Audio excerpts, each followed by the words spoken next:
Stop making a fuss. So I washed the curtains myself, changed light bulbs myself, slowly learning not to depend on him. But with Jade, he showed a completely different face. You don't need to be so independent as a woman. If you need anything from now on, I'll help you. You live so close to Vienna anyway. It's no trouble. I didn't understand why the same kind of help was considered making a fuss when I was his girlfriend, but no trouble when it came to Jade. I swallowed the bitterness in my heart and messaged Ethan. You two enjoy. I have things to do. It took him a long time to reply. Throwing another tantrum? Vienna winters, how old are you? Stop being childish. I had thrown tantrums before. Last winter, I had a fever of 102 degrees. I was shivering all over and called him to bring me medicine. But he said he was at Jade's place. Jade had period discomfort and couldn't get out of bed, so he went to comfort her. I said I was suffering too. He was silent for 2 seconds before saying, You've always had a strong constitution, haven't you?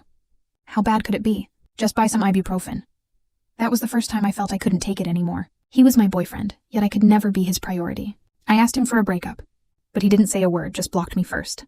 He knew I loved him too much. I was too dependent on him, so he let me cry for 2 days, let me cry myself dry. Then he had Jade invite me out to dinner. I pathetically chose to reconcile. After that, I never threw tantrums again. But this time was different. I wasn't throwing a tantrum. I was serious. The movers went in and out, and the things in my apartment decreased piece by piece. Only then did I realize that after 7 years of dating, there was almost nothing of Ethan's in my home. A pair of dusty slippers, a cup he'd used once. I couldn't find a third item. Even the slippers and cup were things I had bought. He had never given me any proper gifts. When Jade moved, he brought her a housewarming present. On Jade's birthday, he prepared a large bouquet of her favorite white roses.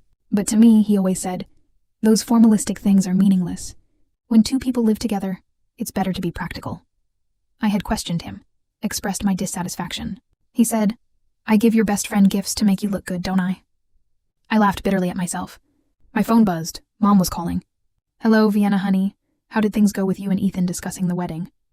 Not long ago, Ethan and I had met with both our parents. Both families were very satisfied.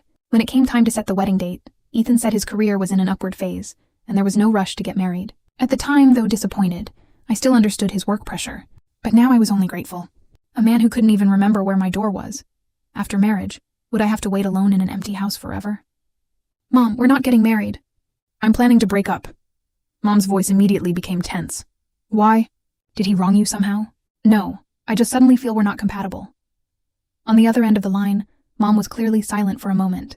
After all, everyone knew I had loved Ethan Lucas for a full 7 years. How deep 7 years of feelings ran.